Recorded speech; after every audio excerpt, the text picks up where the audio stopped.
নমস্কার chairman sir, deputy chairman sir. যে ভাষা ভারতবর্ষকে বন্দে মাতরম দিয়েছে, যে ভাষা ভারতবর্ষকে জনগণ মন অধিনায়ক দিয়েছে, সেই ভাষার ইন্টারপ্রেটারের জন্য ওয়েট করতে হচ্ছে আমাদের। এটা একটা খুব দুঃখজনক পরিস্থিতি। যতই আমরা চেষ্টা করি না কেন হিন্দিকে নিয়ে বাড়াবাড়ি করার, হিন্দি কখনো বাংলা ভাষার স্তরে উঠতে পারবে না। বাংলা ভাষা নোবেল এনেছে। আজকে ভারতবর্ষের বুকে যে সরকার প্রতিষ্ঠিত হয়েছে, মাননীয় রাষ্ট্রপ্রধান চেয়ারম্যান এসে গেছে, মাননীয় রাষ্ট্রপ্রধান যে বক্তব্য রেখেছেন, স্যার এই বক্তব্যটা রাষ্ট্রপ্রধানের হৃদয় থেকে আসেনি। তাকে তোতা পাখির মতো শেখানো হয়েছে। তিনি খাঁচাবন্দি চাইছিলাম খাঁচাবন্দির তোতা পাখি আপনারা জানেন, তারা যা বলে, যা শেখানো হয়, খুকু তুমি ঘুম থেকে উঠেছো, তোতা পাখি বলে খুকু তুমি ঘুম থেকে উঠেছো। আমাদের ভারতবর্ষের রাষ্ট্রপ্রধান তার বক্তব্যে তিনি প্রমাণ করেছেন তিনি রাষ্ট্রের প্রধান নন, তিনি একটা সরকারের প্রধান। মাননীয় চেয়ারম্যান, আপনি আইন বিশেষজ্ঞ, আপনার কাছে আমার ব্যাখ্যা করতে হবে না। রাষ্ট্র এবং সরকার দুটো এক জিনিস নয়। রাষ্ট্র যদি রাষ্ট্রপ্রধানের কথা বলতেন তাহলে সামগ্রিক রাষ্ট্রের কথা আসতো। আমার ভারতবর্ষের রাষ্ট্রের মূল উপজীব্য কি এখন? তা হচ্ছে ভারতবর্ষের সাধারণ মানুষ, যারা দৈনন্দিন জীবন জীবিকার জন্য লড়াই করছেন। বাজারে জিনিসপত্রের দাম, নিশ্চয়ই আমার চেয়ারম্যান বাজারে যান না, তিনি বুঝতে পারবেন না, কিন্তু যারা বাজারে যান তারা বুঝতে পারেন যে সাধারণ দরিদ্র মানুষ আজকে প্রায় না খেয়ে থাকার অবস্থায় আছে। ভারতবর্ষের শিক্ষার অবস্থা কি? বহু লোক আলোচনা করেছেন। আজকে পরিকল্পিত উপায়ে ভারতবর্ষের শিক্ষা ব্যবস্থাকে ভেঙে চুরে প্রাইভেটাইজ করার পরিকল্পনা হচ্ছে। প্রান্তিক স্তরের মানুষেরা লেখাপড়া শিখতে পারবেন না, প্রান্তিক স্তরের ছেলেমেয়েরা উচ্চ পর্যায়ে যেতে পারবেন না। এখন 65 লক্ষ টাকা দিলে গুজরাটের এক কেন্দ্র থেকে নিট পরীক্ষায় সফলকাম হওয়া যায়। যার বাবার 65 লক্ষ টাকা নেই, সে তার মেধা দিয়ে কিন্তু নির্বাচিত হতে পারবেন না।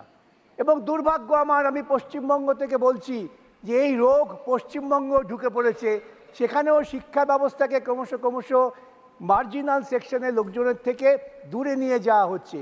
এই যে কেন্দ্রীয় পরিকল্পনা, এই পরিকল্পনা কি ভারতবর্ষের যে মোরালিটি, দ্য কনস্টিটিউশনাল মোরালিটি, এখানে Hindu morality, Islamic morality, Christian মোরালিটির কোনো জায়গা নেই। স্বাধীন হওয়ার পর অনেক লড়াই করে আমরা স্বাধীনতা পেয়েছি, তার সবচেয়ে ভালো ফসল হচ্ছে ভারতবর্ষের সংবিধান। আপনি আমার থেকে ভালো জানেন। সেই সংবিধানের যে মোরালিটি, যেটা আমাদের সুপ্রিম কোর্ট বারবার বলেন কনস্টিটিউশনাল মোরালিটি, সেই মোরালিটির কোনো লক্ষ্য চিহ্ন আমরা এই সরকারের মধ্য দিয়ে দেখতে পাচ্ছি না। করাপশান, আপনি জানেন, আবারও বলি, ভারতবর্ষের সুপ্রিম কোর্ট বলেছেন করাপশান হচ্ছে সমাজের একটা ক্যান্সার, তা ধীরে ধীরে প্রতিটা অঙ্গকে ধ্বংস করে দেয়। আমরা দেখেছি 2014 পর এমন একটি সরকার প্রতিষ্ঠিত হয়েছেন, অবশ্য তার নেতৃত্বে আছেন একজন অজৈবিক একজন প্রাণী, তিনি জৈবিক নন, তার তো মোরালিটি থাকার কথাও নয়, তাই তিনি মোরালিটির কথা ভাবেন না। কনস্টিটিউশনাল মোরালিটি তো অনেক দূরের কথা। যখন সংবিধান বলছেন যে আমাদের মধ্যে অর্থনৈতিক বৈষম্য কমিয়ে আনতে হবে, ধীরে ধীরে ইনইকুয়ালিটি আমাদের দূরে করতে হবে, ইকোনমিক জাস্টিসে পৌঁছাতে হবে, সোশ্যাল জাস্টিসে পৌঁছাতে হবে, তখন ওই অজৈবিক যে প্রাণী তিনি বলে বেড়ালেন ইকুয়ালিটি মানে হচ্ছে মঙ্গলসূত্রে টান দেওয়া। ভাবতে পারা যায়? এই ভারতবর্ষ, যে ভারতবর্ষ পৃথিবীর বুকে বহু প্রাচীনকাল থেকেই সম্মানীয় জায়গায় আছেন, যে তাদের শুধুমাত্র চারিত্রিক দৃঢ়তা, স্বচ্ছতা এবং জনগণের যে দায়িত্ব কর্তব্য সম্পর্কে সচেতনতা। আমাদের কবি তো বলেছেন সবার ওপর মানুষ সত্য, তাহার ওপর নাই।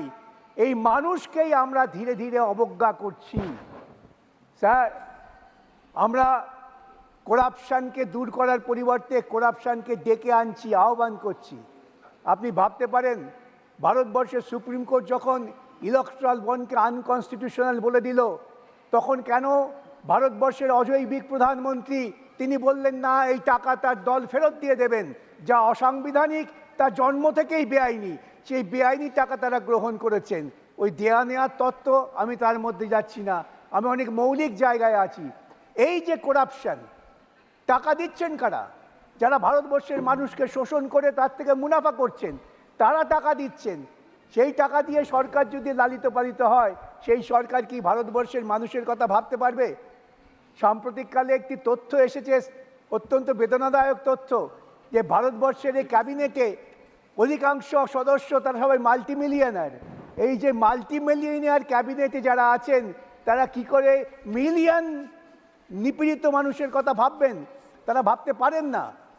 অতএব ভারতবর্ষের সংবিধানের যে ঈপ্সিত লক্ষ্য, সেই লক্ষ্যের দিকে এদের পক্ষে এগিয়ে যাওয়া সম্ভব না। আজকে আমরা দাবি করছি যে এডুকেশন নিড স্কিম তো হঠাৎ এবছর হয়নি, ধারাবাহিকভাবে হচ্ছে। কি ব্যবস্থা নেওয়া হয়েছিল? কে দায়িত্ব নিয়েছে যে আমি আমার শিক্ষাকে সুধার করব, আমার শিক্ষাকে আমি মানুষের কাছে পৌঁছে দেব, দুর্নীতি থাকবে না, শিক্ষায় টাকা থাকবে না? আমরা বলছি গুজরাট মডেল স্টেট, খবর আসছে এখন সমস্ত দুর্নীতির কেন্দ্রবিন্দু হয়ে দাঁড়িয়েছে গুজরাট। এটাকে কি আমরা মেনে নেব দেশের স্বার্থে? আমরা চাই ভারতবর্ষের প্রধানমন্ত্রী তিনি জৈবিক হন, অজৈবিক প্রাণী হয়ে বেঁচে থেকে লাভ নেই। ফিরে এসে তিনি দাবি করছেন তিনি নাকি সংখ্যাগরিষ্ঠতা পেয়েছেন। তার এই দাবির প্রতি আমি কোনো কটাক্ষ করতে চাই না, কেন তার দাবির কণ্ঠস্বরের দৃঢ়তা কমে গেছে। তিনি বেঁচে আছেন দুটো ক্রাচের ওপর, যে দুটো ক্রাচ যে কোনো সময়ই আবার পাল্টি খেয়ে যেতে পারেন। তখন এরা কি করবেন স্যার? আমি কি আবার আপনাদের কাছে আবেদন করতে পারি না, আপনি কনস্টিটিউশনাল মোরালিটির ব্যাপারটা তুলে ধরুন। আমার শেষ আবেদন আপনার কাছে স্যার, আমরা যে কথা বলছি, যদি আপনার মনে হয় কোনো কথা, কোনো শব্দ গ্রহণযোগ্য নয়, আপনি সেটা বাদ দিতে পারেন, কিন্তু নথিতে রাখবেন আমরা কি বলেছি এবং আপনি কি বাদ দিয়েছেন, যাতে পরবর্তী প্রজন্ম যারা গবেষণা করবে তারা জানতে পারেন যে রাজ্যসভার সদস্যরা কি বলেছেন এবং সেই কথাটা বাদ দেওয়া হয়েছে তা কতটা যুক্তিসঙ্গত ঐতিহাসিকভাবে, সেটাও নির্ণয় হওয়া দরকার। এ কথা বলেই আপনাকে ধন্যবাদ জানিয়ে আমি আমার কথা শেষ করলাম। নমস্কার।